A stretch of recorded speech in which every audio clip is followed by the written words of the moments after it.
Hello viewers, welcome to my YouTube channel. 2023-24 উচ্চ মাধ্যমিকের ABT test paper থেকে ইংলিশের আবার একটি পেজের সলিউশন আজকে নিয়ে এসেছি। Page wise MCQ SCQ grammar করাচ্ছিলাম, আজকেও একটা পেজ শেয়ার করব। এছাড়াও প্রত্যেক পেজ ওয়াইজ আনসিনের ভিডিও তো দিচ্ছি, এবং এমসিকিউটা সমস্ত পেজের একসাথে দেওয়া আছে। এমসিকিউ আর এসিকিউ আর গ্রামার দুটো পার্টে দেওয়া আছে, দুটো হাফ হাফ করে ভাগ করা আছে পেজগুলো। 1 নম্বর পার্ট 1-এ আছে 26 থেকে 193 নম্বর পেজের সমস্ত এসএকিউ, আর 2 নম্বর পার্টে 204 থেকে 348 নম্বর পেজের সমস্ত এসএকিউ। গ্রামারের ক্ষেত্রেও তাই, দুটো পার্টে আছে। তোমরা যদি না দেখে থাকো, এই ভিডিও ডেসক্রিপশন বক্সে আমি লিঙ্ক দিয়ে রাখছি, সেখান থেকে দেখে নাও। এছাড়াও ফিজিক্সের পেজের সলিউশন পেয়ে যাবে, তো ওটারও লিঙ্ক আমি ডেসক্রিপশন বক্সে দিয়ে রেখেছি। আর খুব তাড়াতাড়ি তোমরা সংস্কৃতের পেজের সলিউশনও পেতে চলেছো, সেটারও লিঙ্ক এই ডিসক্রিপশন বক্সে দেওয়া আছে, দেখে নাও। তো চলো আজকে শুরু করব ভিডিওটা। আজকে আমি 237 নম্বর পেজের এমসিকিউ এসিকিউ গ্রামার। 1 নম্বর প্রশ্ন, in October the hills are covered with.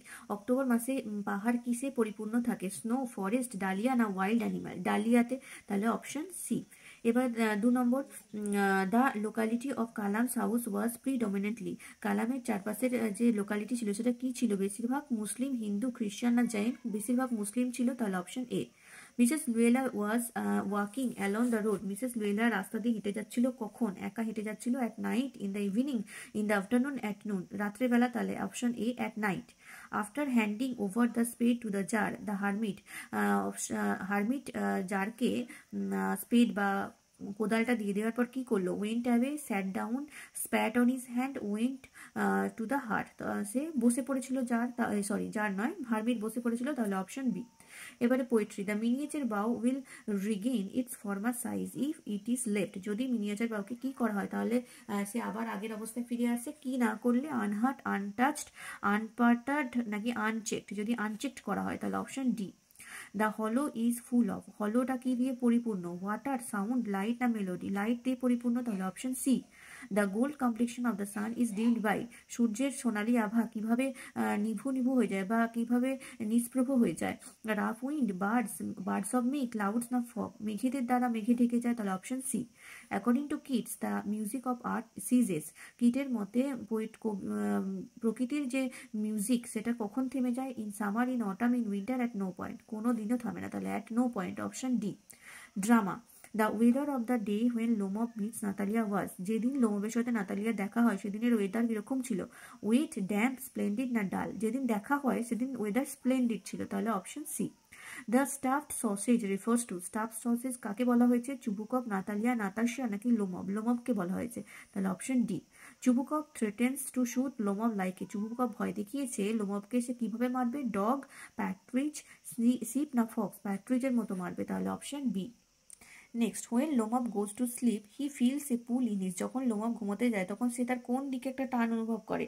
Right side, left side, years না আইব্রো? তার বাঁ দিকে টান অনুভব করে, তাহলে অপশন বি হবে সঠিক উত্তর, লেফট সাইড। চলে আসবো এসিকিউতে। প্রো সেকশন থেকে দেখো এই এসিকিউগুলো আছে।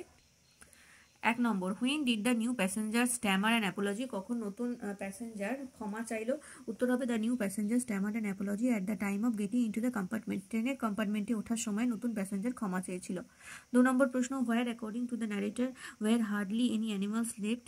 ন্যারেটার বা বক্তার মতে কোথায় প্রায় কোনো প্রাণী অবশিষ্ট নেই বললেই চলে? অ্যান্সার হয়ে যাবে according to the narrator in the jungle near Dehra were hardly any animals left. Dehra জঙ্গলে প্রায় কোনো অ্যানিম্যাল আর অবশিষ্ট নেই বক্তার মতে। পরের প্রশ্ন, what was the name of Abdul Kalam's mother. Abdul কালামের মায়ের নাম কি? উত্তর হবে Abdul Kalam's mother's name was Ashiamma. এটাও আগে প্রশ্নটা এসেছে। What kind of family did Kalam belong to. এই প্রশ্নটাও রিপিট হয়েছে, আগেও ছিল, তাহলে উত্তর হবে Kalam's belong to a middle class Tamil family residing at the island town Rameswaram, erstwhile Madras state. পূর্বতন মাদ্রাজ রাজ্যের দ্বীপশহর রামেশ্বরমে একটি মিডল ক্লাস বা মধ্যবিত্ত তামিল পরিবারে থেকে কালাম বিলং করে। পরের প্রশ্ন, where did Mrs Jones meet Roger. Mrs জোন্সের সাথে রজারের কোথায় দেখা হয়েছিল? এই প্রশ্নটাও আগে একটা পেজে ছিল, তাহলে উত্তর লিখবে Mrs Jones meet Roger on the open street at night when she was returning from her work. তাহলে তার কাজ থেকে ফেরার সময় খোলা রাস্তায় রজারের সাথে মিসেস জোন্সের দেখা হয়েছিল। 5 নম্বর প্রশ্ন, how was the hermit to look at. হারমিটকে দেখতে কিরকম ছিল? The hermit was very lean and frail and breathe heavily while digging the ground. Hermit ছিল খুবই জরাজীর্ণ এবং খুবই উইক এবং জোরে জোরে নিঃশ্বাস ফেলছিল যখন সে মাটি কোপাচ্ছিল। পরের প্রশ্ন, how did the writer describe Roger's appearance? রজারের অ্যাপিয়ারেন্স বা রজারকে কীরকম দেখতে ছিল সেটা লেখক কী বর্ণনা করেছেন? অ্যান্সার হয়ে যাবে, the writer describe Roger as frail and willow wild or tall and thin as wild willow tree. তাহলে বক্তা রাইটার বলেছেন, লেখক বলেছেন যে রজার ছিল একেবারে রোগা এবং একটা বন্য টাইপের উইলো গাছের মতো দেখতে, যেমন উইলো গাছ যেরকম রোগা এবং লম্বা হয় ঠিক সেই রকম ছিল রজারকেও দেখতে। পরের প্রশ্ন, what was the wound of the man bandaged with? লোকটির ক্ষত কী দিয়ে ব্যান্ডেজ করা হয়েছিল? অ্যান্সার হয়ে যাবে, the wound of the man bandaged with tsar's handkerchief and with the hermit's towel. জারের হ্যান্ডকারচিপ রুমাল এবং হারমিটের গামছা দিয়ে ওই ক্ষতবিক্ষত মানুষটির যে ক্ষত সেটাকে ব্যান্ডেজ করা হয়েছিল। প্রোজ সেকশন হলো, এবারে চলে আসবো পোয়েট্রি সেকশনের এসএকিউতে। 1 নম্বর প্রশ্ন, what is anchored inside the earth by the tree? গাছের যে কোন জিনিসটা মাটির নিচে অ্যাঙ্কার করা হয়েছে? উত্তর হবে, the root of the tree is anchored inside the earth by the tree. গাছ মাটির নিচে তার শিকড়টাকে অ্যাঙ্কার করে রেখেছে। পরের প্রশ্ন, what does a tree consume during its slow growth? ধীরে ধীরে বেড়ে ওঠার সময় গাছ কি কি সংগ্রহ করে? উত্তর হবে, a tree consume Sunlight water and air during his slow growth. ধীরে ধীরে বেড়ে ওঠার সময় গাছ সূর্যের রশ্মি, বাতাস এবং জল এই 3টি উপাদানকে গ্রহণ করে। পরের প্রশ্ন, what will give life to the poet's friend? কবির বন্ধুকে কোন জিনিসটা জীবন দেবে? Answer, the eternal lines of the poet's verse written in praise of his friend's beauty will give life to the poet's friend. তাহলে যে চিরন্তন কবিতার লাইনগুলো কবি লিখেছেন তার বন্ধুর সৌন্দর্যের প্রশংসা করে সেই লাইনগুলোই কবির বন্ধুকে জীবন দেবে।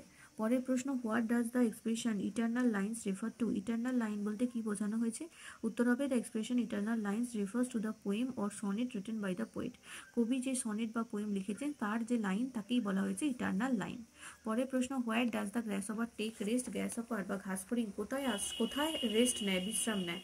The grasshopper takes rest comfortably under a weed. আরামদায়কভাবে আরামের সাথে গ্রাসহপার আগাছার নিচে বিশ্রাম নেয়। পরের প্রশ্ন, when does the cricket sing in Keats sonnet? কিডসের কবিতায় ক্রিকেট বা ঝিঝি পোকার গান কখন শোনা যায়? উত্তর হবে, the cricket sings in the cold winter season in Keats poem sonnet. কিডসের সনেটে বলা হয়েছে যে ঝিঝি পোকার গান শুনতে পাওয়া যায় কোল্ড উইন্টার সিজনে, মানে ঠান্ডা যে শীত ঋতু তখন ঝিঝি পোকার গান শোনা যাবে, ঝিঝি পোকা তখন গান করে। পরের প্রশ্ন, what is the soldier's pillow made of? সোলজারের পিলোটা কি দিয়ে তৈরি? অ্যান্সার হবে, soldier's pillow is made of the fern in the valley. উপত্যকার মধ্যে যে ফার্ন গাছ জন্মেছে সেই ফার্ন গাছ দিয়েই সোলজার বা সৈনিকের পিলো তৈরি হয়েছে। দে fill the hollow full of light. What do they refer to here? এখানে দে বলতে কাকে বোঝানো হয়েছে? অ্যান্সার হবে, here they refers to the sunrays from the mountain top that illuminate the valley.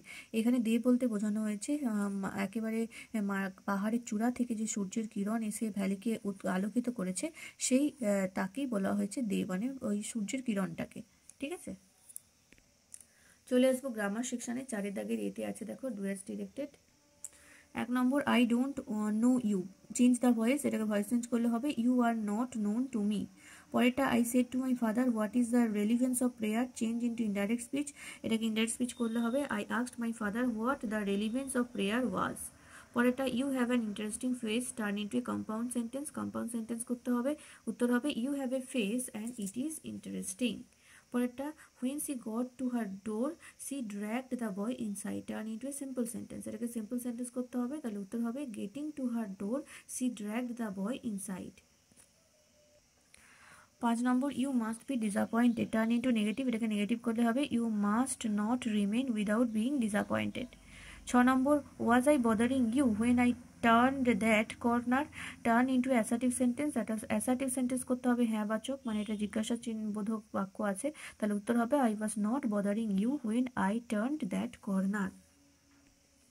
এবারে আর্টিকেল প্রিপোজিশন দেখো, এটা আবারও রিপিট হয়েছে।